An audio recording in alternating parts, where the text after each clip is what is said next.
Hello दोस्तों, एक बार फिर से मेरे चैनल में आप सबका स्वागत है। दोस्तों आज हम लोग बात करेंगे कुछ ऑब्जेक्टिव टाइप क्वेश्चन का। दोस्तों मेरे इंस्टीट्यूट के द्वारा एक टेस्ट पेपर तैयार किया गया था जिसमें 50 ऑब्जेक्टिव क्वेश्चन थे। ठीक है दोस्तों, ये जो आज हम बताने वाले हैं ये हिंदी ग्रामर का क्वेश्चन है, इसलिए कोई भी क्लास इसे देख सकता है। ठीक है दोस्तों, कोई भी क्लास इसे अध्ययन कर सकता है, सब क्लास के लिए होता है। आज हम हिंदी ग्रामर में वर्ण विचार, शब्द विचार और संज्ञा, ये 3 चैप्टर का ऑब्जेक्टिव टाइप क्वेश्चन लेकर आया हूँ। ठीक है दोस्तों, टोटल ये टेस्ट पेपर है, इसमें 50 क्वेश्चन चॉइस करके डाला गया है जो एग्जाम से भी, और जो 10th के बच्चे हैं उनके लिए भी इम्पोर्टेंट है, एग्जाम में पूछे जाने वाला, और जो इंटरमीडिएट के भी बच्चे हैं उनके लिए भी ये है, जो नीचे स्टैंडर्ड पे उनके लिए भी है। ये सब क्लास के लोग देख सकते हैं, और जो कंपटीशन लेवल पर भी पढ़ाई करते हैं हिंदी ग्रामर वगैरह वगैरह का, वह लोग भी ये क्वेश्चन को देख सकते हैं। ठीक है दोस्तों, तो चलिए आइए हम जानते हैं, चलते हैं अपने क्वेश्चन पर और देखते हैं कि कौन सा क्वेश्चन है। ठीक है दोस्तों, तो एक बार फिर से मेरे चैनल में आप सबका स्वागत है। चलिए आइए हम क्वेश्चन देखते हैं। देखिए हमारा क्वेश्चन है, पहला क्वेश्चन देखिए, हमारा ये इंस्टीट्यूट का नाम है और ये सब डेट वगैरह वगैरह थोड़ा अच्छा लगने के लिए लिख दिया गया है। आइए हम क्वेश्चन पर देखते हैं। देखिए हमारा पहला क्वेश्चन है कि ख का उच्चारण स्थान है, ख का उच्चारण स्थान कौन सा है दोस्तों? तो ख का उच्चारण स्थान कौन सा है? देखिए इसमें दिया गया है आपका कि ख का उच्चारण स्थान कौन सा है। तो ख, क, ख, ग, घ, अंग, ये एक बार एक वीडियो में डाल चुका हूँ वर्ण विचार का, तो उसमें बताया था कि क से लेके अंग तक इसे कवर्ग बोला जाता है, और इसका उच्चारण स्थान होता है कंठ। इसका उच्चारण स्थान क्या होता है? कंठ। ठीक है दोस्तों, तो क इसका उच्चारण स्थान क्या हो जाएगा? कंठ। ठीक है, आइए हम चलते हैं क्वेश्चन नंबर 2 की तरफ। क्वेश्चन नंबर 2 हमारा है कि च का उच्चारण स्थान है। च का, जो बच्चे इन टेस्ट पेपर का टेस्ट दिए होंगे वह भी मिला लीजिएगा अच्छे से। ठीक है, च का उच्चारण स्थान क्या है? च मुद्रा, तालु, दंत और कंठ, च का उच्चारण स्थान क्या है? तो चलिए दोस्तों इसका हम बता देते हैं कि च का उच्चारण स्थान आपका तालु हो जाएगा। च, छ, ज, झ और य, ये 5 चवर्ग कहलाते हैं और इनका उच्चारण स्थान तालु होता है। तीसरा क्वेश्चन हमारा है कि ह का उच्चारण स्थान क्या है? तो दोस्तों ह का उच्चारण स्थान कंठ होता है, ह का उच्चारण स्थान कंठ होता है। ठीक है दोस्तों, आइए क्वेश्चन नंबर 4 देखते हैं। क्वेश्चन नंबर 4 हमारा है कि निम्न में कौन ऊष्म व्यंजन है? ऊष्म व्यंजन कौन सा है दोस्तों? ऊष्म व्यंजन 4 होता है, तालवी सौ, मूर्धनी सौ, दांती सौ और ह। इन चारों में से देखिए यहाँ पर तालवी सौ दिया गया है, तो उसमें व्यंजन इसका हो जाएगा ए, यानी 4 का ऑप्शन नंबर ए सही होगा। ठीक है दोस्तों, आइए हम क्वेश्चन नंबर 5 देखते हैं। जो बच्चे देख रहे हैं वह कृपया इन क्वेश्चन को साथ में मेरे साथ आप याद करते चलिएगा कि आगे इस क्वेश्चन यदि एग्जाम में पूछा जाए तो कोई प्रॉब्लम ना हो। ठीक है दोस्तों, तो हमारे साथ ये क्वेश्चन आपको याद करते चलना है। ठीक है, आइए क्वेश्चन नंबर 5 हम देखते हैं। क्वेश्चन नंबर 5 हमारा है कि वर्णों के समूह को कहते हैं, वर्णों के समूह को वर्ण कहते हैं या अक्षर कहते हैं कि वर्णमाला कहते हैं कि समूह कहते हैं? तो दोस्तों इसका आंसर हो जाएगा आपका वर्णमाला। वर्णों के समूह को वर्णमाला कहा जाता है। ठीक है दोस्तों, समझ में आ रहा है? आइए क्वेश्चन नंबर 6 देखते हैं। क्वेश्चन नंबर 6 हमारा है कि निम्नलिखित में महाप्राण अघोष वर्ण कौन है? निम्नलिखित में महाप्राण अघोष वर्ण कौन है? महाप्राण भी होना चाहिए और अघोष भी होना चाहिए, तो इसका राइट आंसर आपका हो जाएगा बी, 6। ठीक है, 6 का आपका आंसर आ जाएगा 6 महाप्राण भी है और अघोष भी है। आगे क्वेश्चन हमारा है 7 नंबर की जिस स्वर के उच्चारण में 2 मात्रा लगे, जिस स्वर के उच्चारण में 2 मात्रा लगे उसे किस स्वर के नाम से जाना जाता है? दोस्तों दीर्घ स्वर, अक्षर स्वर, अक्षर, व्यंजन या ह्रस्व स्वर? तो इसका आंसर दोस्तों आपका हो जाएगा ए, दीर्घ स्वर। ठीक है दोस्तों, इसे हम दीर्घ स्वर के नाम से जानते हैं। ठीक है, देखिए दोस्तों यदि आप वीडियो मेरी अच्छी लग रही हो तो कृपया इसे लाइक जरूर कर दीजिएगा, और चैनल को सब्सक्राइब नहीं किए हैं तो कर लीजिएगा, और वीडियो को शेयर भी कीजिएगा ताकि जितने भी और भी बच्चे जो तैयारी कर रहे हैं बोर्ड एग्जाम का या अदर एग्जाम का, उनको भी इसका लाभ मिल सके। ठीक है दोस्तों, आइए क्वेश्चन नंबर 8 हम देखते हैं। क्वेश्चन नंबर 8 हमारा है कि किस वर्ण का उच्चारण कंठ एवं तालु के सहयोग से होता है? कंठ एवं तालु के सहयोग से किस वर्ण का उच्चारण होता है? तो दोस्तों इसका राइट आंसर हो जाएगा आपका ए का उच्चारण कंठ और तालु दोनों के सहयोग से होता है। ठीक है दोस्तों, आइए क्वेश्चन नंबर 9 हम देखते हैं। क्वेश्चन नंबर 9 हमारा है कि किसी शब्द के उच्चारण में किसी अक्षर पर बल दिया जाता है तो वह कहलाता है। तो किसी शब्द के उच्चारण में जब किसी अक्षर पर बल दिया जाता है तो उसे हम बाल घात कहते हैं। इसका आंसर क्या हो जाएगा, डी हो जाएगा, बाल घात। ठीक है दोस्तों, 50 क्वेश्चन है। आइए हम देखते हैं क्वेश्चन नंबर 10। स्वर वर्णों की संख्या कितनी होती है? तो आपको पता होगा, हम बताए भी थे पिछले वीडियो में, स्वर वर्णों की संख्या 11 होती है। ठीक है दोस्तों, स्वर वर्णों की संख्या 11 होती है। उन वीडियो का भी लिंक मैं डिस्क्रिप्शन बॉक्स में डाल दूंगा, आप वो भी वीडियो नहीं देखे हैं तो देख लीजिएगा। चलिए क्वेश्चन नंबर 11 देखते हैं। क्वेश्चन नंबर 11 हमारा है कि ऊष्म व्यंजन की संख्या कितनी होती है? तो ये बताया दोस्तों कि ऊष्म व्यंजन की संख्या 4 होती है। इसका ऑप्शन नंबर ए सही होगा, ऊष्म व्यंजन की संख्या 4 होती है। आइए हम क्वेश्चन नंबर नेक्स्ट देखते हैं। क्वेश्चन नंबर नेक्स्ट हमारा है 12 नंबर। उच्चारण में लगने वाले समय के आधार पर स्वर वर्णों को कितने भागों में बांटा गया है? तो उच्चारण में लगने वाले समय के आधार पर स्वर वर्णों को 3 भागों में बांटा गया है, यानी इसका आंसर हो जाएगा आपका बी 3। ठीक है दोस्तों, आइए क्वेश्चन नंबर 13 हम देखते हैं। क्वेश्चन नंबर 13 हमारा है कि वर्णमाला की कुल संख्या कितनी होती है? वर्णमाला की कुल संख्या, तो दोस्तों देखिए वर्णमाला की कुल संख्या 52 होती है। ठीक है, हिंदी में वर्णमाला 52 होती है और अंग्रेजी में वर्णमाला 26। ठीक है, अल्फाबेट जिसे कहते हैं हम। क्वेश्चन नंबर 14 हमारा है कि ल कौन सा व्यंजन है?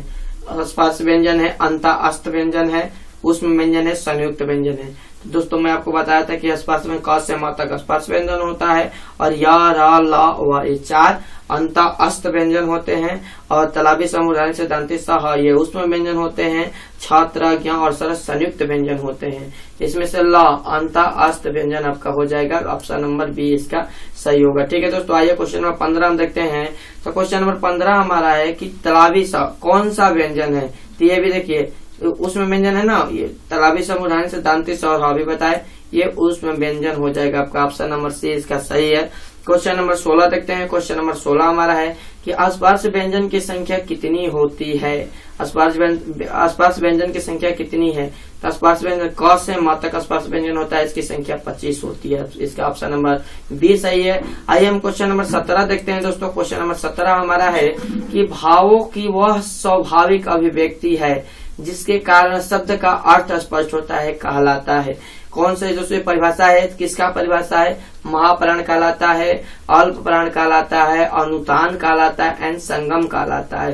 तो भावों की वह स्वाभाविक अभिव्यक्ति है जिसके कारण शब्द का अर्थ स्पष्ट होता है, अनुतान कहलाता है। इसका ऑप्शन नंबर सी सही होगा। ठीक है दोस्तों, क्वेश्चन नंबर 18 देखते हैं। क्वेश्चन नंबर 18 हमारा है कि किसी शब्द के उच्चारण में जो विराम आता है उसे कहते हैं। किसी शब्द के उच्चारण में जो विराम आता है उसे हम कहते हैं। तो इसका राइट आंसर दोस्तों क्या हो जाएगा? तो आइए इसका राइट आंसर जानते हैं हम। इसका राइट आंसर हो जाएगा आपका संगम। ठीक है, किसी शब्द के उच्चारण में जो विराम आता है उसे हम संगम कहते हैं। ठीक है दोस्तों, आइए हम चलते हैं क्वेश्चन नंबर 19 की तरफ। क्वेश्चन नंबर 19 हमारा है कि जिस वर्ण के उच्चारण में स्वर की सहायता लेनी पड़ती है उसे क्या कहते हैं? सबसे आसान है, व्यंजन कहते हैं। जिस वर्ण की उच्चारण स्वर वर्ण की सहायता से या अन्य वर्ण की सहायता से होता है उसे हम व्यंजन वर्ण कहते हैं। इसका राइट आंसर बी सही होगा। क्वेश्चन नंबर 20 हम देखते हैं। जिस वर्ण के उच्चारण में हकार की ध्वनि सुनाई पड़ती है उसे क्या कहा जाता है? तो जिस वर्ण के उच्चारण में हकार की ध्वनि सुनाई दे उसे हम महाप्राण कहते हैं। हकार की ध्वनि नहीं सुनाई दे उसे अल्प प्राण कहते हैं। ठीक है दोस्तों, और भी एक तरह से इसका परिभाषा है। आइए क्वेश्चन नंबर 21 हम देखते हैं। क्वेश्चन है द्रववाचक संज्ञा का उदाहरण। इसमें द्रववाचक संज्ञा का उदाहरण है कौन सा? गुच्छा, तेल, शहर, कक्षा। द्रववाचक ना, तो द्रववाचक जिसे मापा या तौला जाए पर गिना न जाए। इसका राइट आंसर हो जाएगा बी तेल। ठीक है दोस्तों, इसे मापा जा सकता है, तौला जा सकता है, लेकिन गिना नहीं जा सकता है। ठीक है दोस्तों, आइए क्वेश्चन नंबर 22 हम देखते हैं। क्वेश्चन नंबर 22 है कि निम्नलिखित में से संज्ञा का भेद है। इसमें से कौन सा संज्ञा का भेद है? पुरुषवाचक है, व्यक्तिवाचक है, संबंधवाचक है, निजवाचक है। तो दोस्तों इसमें से आपका राइट आंसर बी हो जाएगा, व्यक्तिवाचक संज्ञा का भेद है, बाकी सब सर्वनाम या अन्य का भेद है। ठीक है दोस्तों, आइए क्वेश्चन नंबर 23 हम देखते हैं। क्वेश्चन नंबर 23 हमारा है दक्षिण शब्द में संज्ञा है। दक्षिण शब्द में संज्ञा है दक्षिणार्थ, दक्षिणा, दक्ष और दक्षिण। तो दक्षिण शब्द में संख्या दक्षिण ही होगा। इसका राइट आंसर आपका हो जाएगा डी, दक्षिण शब्द में संज्ञा दक्षिण ही होगा। ठीक है दोस्तों, आइए क्वेश्चन नंबर 24 हम देखते हैं। क्वेश्चन नंबर 24 हमारा है सफल का भाववाचक संज्ञा है असफल, सफल, सफलता और असफलता। तो दोस्तों सफल का भाववाचक सफलता होगा, इसका राइट आंसर आपका सी सही है। ठीक है दोस्तों, क्वेश्चन नंबर 25 हम देखते हैं। क्वेश्चन नंबर 25 हमारा है कि निम्न में समूहवाचक संज्ञा कौन है। निम्न में समूहवाचक संज्ञा कौन है? जाति है, राष्ट्र है, सेना है, मित्रता है। समूह जैसे भीड़ भाड़ या बहुत सारे लोग का बोध वही समूह होता है ना, तो इसमें सेना हो जाएगा, सेना में बहुत सारे लोग रहते हैं। ठीक है, तो इसका राइट आंसर सी हो जाएगा। संज्ञा के कितने भेद होते हैं? देखिए दोस्तों यहाँ पर संज्ञा का भेद पूछा जा रहा है। संज्ञा का मुख्य रूप से भेद पूछा जाएगा तो 3 हो जाएगा, लेकिन यहाँ पर संज्ञा का भेद पूछा जा रहा है, इसलिए इसका राइट आंसर हो जाएगा 5। संज्ञा के 5 भेद होते हैं। ठीक है, ईमानदारी सर्वोत्तम नीति है में ईमानदारी कौन सी संज्ञा है दोस्तों? तो देखिए ईमानदारी व्यक्तिवाचक, द्रव्यवाचक, भाववाचक, समूहवाचक, कौन सी संज्ञा है? ईमानदारी भाववाचक संज्ञा। ठीक है दोस्तों, इसका राइट आंसर आपका सी सही होगा। ठीक है दोस्तों, आइए हम क्वेश्चन नंबर 28 की तरफ चलते हैं। क्वेश्चन नंबर 28 हमारा है कि जिस संज्ञा से गुण धर्म का बोध हो उसे कहते हैं। तो जिस संज्ञा से गुण धर्म का बोध हो उसे हम भाववाचक संज्ञा कहते हैं। तो परिभाषा है भाववाचक का, आप जानते हैं, यानी कि इसका आपका डी सही होगा, 28 का डी आंसर हो जाएगा। आइए क्वेश्चन नंबर 29 हम देखते हैं। क्वेश्चन नंबर 29 हमारा है कि पदार्थों के समूह का बोध कराने वाले को पदार्थों के समूह का बोध कराने वाले शब्द को कहते हैं। क्या कहते हैं? पदार्थों के समूह को बोध कराने वाले शब्दों को क्या कहते हैं? व्यक्तिवाचक कहते हैं,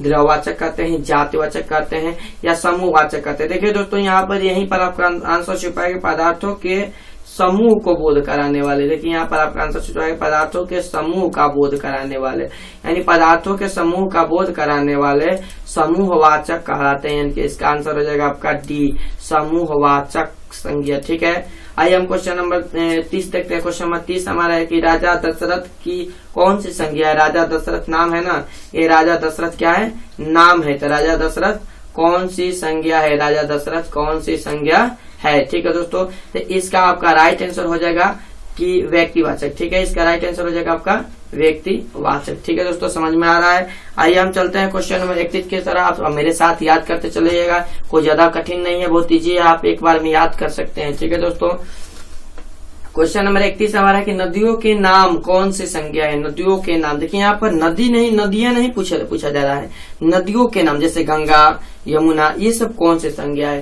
तो देखिए दोस्तों नदियों के नाम तो व्यक्तिवाचक संज्ञा होती है। ठीक है, जिसे किसी नाम, वस्तु, स्थान, भाव आदि नाम का बोध हो तो ये व्यक्तिवाचक संज्ञा हो जाएगा आपका। ठीक है दोस्तों, आइए हम जानते हैं क्वेश्चन नंबर 32, प्रेम कौन संज्ञा है? प्रेम, देखिए दोस्तों गुण धर्म भाव लगाओ एक तरह से, तब प्रेम आपका भाववाचक संज्ञा हो जाएगा, यानी इसका ऑप्शन नंबर सी सही है। ठीक है दोस्तों, क्वेश्चन नंबर 33 देखते हैं। क्वेश्चन नंबर 33 हमारा है कि खानदान कौन सी संज्ञा है? खानदान में बहुत सारे लोग रहते हैं, यानी समूह का बोध हो रहा है, इसलिए यह समूहवाचक संज्ञा होगी। समझ में आ रहा है दोस्तों, आनंद आ रहा है। आइए हम क्वेश्चन नंबर 34 देखते हैं। क्वेश्चन नंबर 34 हमारा है कि मंत्रिमंडल कौन सी संज्ञा है? मंत्रिमंडल कौन सी संज्ञा है? व्यक्तिवाचक, द्रव्यवाचक, जातिवाचक, समूहवाचक। मंत्रिमंडल कौन सी संज्ञा है? व्यक्तिवाचक संज्ञा है, द्रव्यवाचक संज्ञा है कि जातिवाचक संज्ञा है कि समूहवाचक? तो मंत्री में, मंडल में बहुत सारे मंत्री रहेंगे, इसलिए यह समूहवाचक संज्ञा हो जाएगा। ठीक है दोस्तों, आइए हम क्वेश्चन नंबर 35 देखते हैं। क्वेश्चन नंबर 35 और हमारा 15 क्वेश्चन है, टोटल 50 क्वेश्चन था, जिसमें से हम लोग 34 देख लिए हैं, 35 पा रहे हैं। देखिए शीघ्रता कौन सी संज्ञा है? शीघ्रता व्यक्तिवाचक, द्रव्यवाचक, भाववाचक, समूहवाचक। तो शीघ्रता आप समझ रहे हैं, भाववाचक संज्ञा शीघ्रता, जल्दी। 36 नंबर क्वेश्चन हमारे संस्कृत में मूल शब्दों को क्या कहते हैं? संस्कृत में मूल शब्दों को क्या कहते हैं? तो दोस्तों इसका राइट आंसर आपका हो जाएगा तत्सम। संस्कृत में मूल शब्दों को हम तत्सम बोलते हैं, 36 का ए सही है। देखिए दोस्तों क्वेश्चन नंबर 37 ये आपका बिहार बोर्ड का 10th एग्जाम में 2018 में पूछा गया था। देखिए इसका क्वेश्चन है कि परिभाषिक एवं तकनीकी शब्द वे हैं जो किसी विशेष ज्ञान के क्षेत्र में निश्चित अर्थ में प्रयुक्त होते हैं, जिसको अर्थ के संदर्भ के अनुसार परिवर्तन होता है, जो किसी भाषा से संबंधित नहीं है, जो केवल कंप्यूटर से संबंधित है। तो दोस्तों इसका आंसर आपका हो जाएगा ऑप्शन नंबर ए। इसका राइट आंसर क्या हो जाएगा दोस्तों? ऑप्शन नंबर ए हो जाएगा इसका राइट आंसर आपका, जो किसी विशेष ज्ञान क्षेत्र में निश्चित रूप से प्रयुक्त हुए। ठीक है दोस्तों, आइए क्वेश्चन नंबर 38 हम देखते हैं। तो क्वेश्चन नंबर 38 हमारा है कि निम्न शब्दों में देशज शब्द कौन सा है? देशज, देशज और विदेशज है ना, तो देशज कौन सा है? कचहरी है, पैंट है, खिचड़ी है, मुल्क है। तो ये आपको समझ में आ रहा है कि क्या कौन सा होगा? खिचड़ी हो जाएगा। ठीक है, आइए क्वेश्चन नंबर हम 39 देखते हैं। चलिए क्वेश्चन नंबर 39 की तरफ चलते हैं। क्वेश्चन नंबर 39 हमारा है कि निम्न में कौन तत्सम शब्द है? हजार, ससुर, खेत और जी हाँ, कौन सा इसमें तत्सम शब्द है दोस्तों? तो इसका राइट आंसर आपका हो जाएगा जी हाँ। यहाँ पर हम र रहेगा दोस्तों, थोड़ा सा मिस्टेक हो गया है, हम यहाँ पर थोड़ा सा र रहेगा, जी हाँ हो जाएगा। ठीक है दोस्तों, आइए क्वेश्चन नंबर 40 हम देखते हैं कि भाषा के लघुतम सार्थक इकाई को कहते हैं? तत्सम, भाषा, शब्द और तद्भव, इनमें से कौन सा दोस्तों हो जाएगा आपका? तो इसका राइट आंसर आपका हो जाएगा शब्द कहते हैं। भाषा का लघुतम इकाई को हम शब्द कहते हैं। समझ में आ रहा है दोस्तों? चलिए आइए क्वेश्चन नंबर 41 हम देखते हैं कि बनावट की दृष्टि से शब्द के कितने भेद होते हैं? बनावट की दृष्टि से शब्द के कितने भेद होते हैं? 2 होते हैं या 3 होते हैं कि 4 होते हैं या 5 होते हैं? कौन सा दोस्तों इसका आंसर सही होगा? तो इसका आंसर हो जाएगा आपका बी, 3। बनावट की दृष्टि से शब्द के 3 भेद होते हैं। समझ में आ रहा है दोस्तों? क्वेश्चन नंबर 42 हमारा है कि निम्न में तद्भव शब्द है, इनमें से कौन सा तद्भव शब्द है? पूर्णिमा, अग्नि, यहाँ पर देखिए दोस्तों थोड़ा सा मिस्टेक हुआ है, आधा का होना चाहिए। अग्नि, पूरब और ईर्ष्या, इसमें से कौन सा दोस्तों होगा? तो देखिए इसका राइट आंसर मैं आपको बता दे रहा हूँ, इसका राइट आंसर हो जाएगा पूरब। ठीक है, निम्न में से तद्भव शब्द कौन है? पूरब। क्वेश्चन नंबर 43 हमारा है कि विदेशज शब्द है वायु, कफ, हाथ एंड रिक्शा, कौन सा है दोस्तों? विदेशज शब्द इनमें से कौन सा है? तो दोस्तों इसका आपका आंसर हो जाएगा रिक्शा। रिक्शा विदेशज शब्द है। ठीक है दोस्तों, समझ में आ रहा है? क्वेश्चन नंबर 44 हम देखते हैं। क्वेश्चन नंबर 44 हमारा है कि अपने विचारों को किसी के सामने प्रकट करना कहलाता है? अपने विचार को किसी के सामने प्रकट करना कहलाता है भाषा। इसे हम क्या कहते हैं? भाषा कहते हैं। ठीक है दोस्तों, आइए हम क्वेश्चन नंबर 45 देखते हैं। क्वेश्चन नंबर 45 हमारा है कि देसी भाषाओं के शब्द कहलाते हैं? देसी भाषाओं के शब्द को हम कहते हैं तत्सम, तद्भव, देशज, विदित। आपको पता ही होगा कि देसी भाषाओं वाले को हम देशज कहते हैं। इसका राइट आंसर आपका सी सही हो जाएगा। क्वेश्चन नंबर 46 हमारा है दशा कौन सी संज्ञा है? तो दोस्तों दशा एक समूहवाचक संज्ञा है। इसका राइट आंसर हो जाएगा आपका समूहवाचक। ठीक है, आइए क्वेश्चन नंबर 47 हम देखते हैं रामायण कौन सी संज्ञा है? रामायण एक काव्य ग्रंथ का नाम है जो कि व्यक्तिवाचक संज्ञा है। ठीक है दोस्तों, री है, इसमें से री है, स्वर है, स्पर्श व्यंजन है, संयुक्त व्यंजन है या उसमें व्यंजन? क्वेश्चन नंबर 48 हमारा है कि री है, स्वर है, स्पर्श है, संयुक्त है या उसमें? तो ये होता है दोस्तों री, अ से अ तक, ये उसके अंदर री आता है, स्वर व्यंजन, स्वर वर्ण है। ठीक है दोस्तों, आइए हम क्वेश्चन नंबर 49 और 50 लास्ट 2 क्वेश्चन बचे हैं, उसे हम देख लेते हैं। क्वेश्चन नंबर 49 हमारा है कि अ प्लस अ के मेल से क्या बनेगा?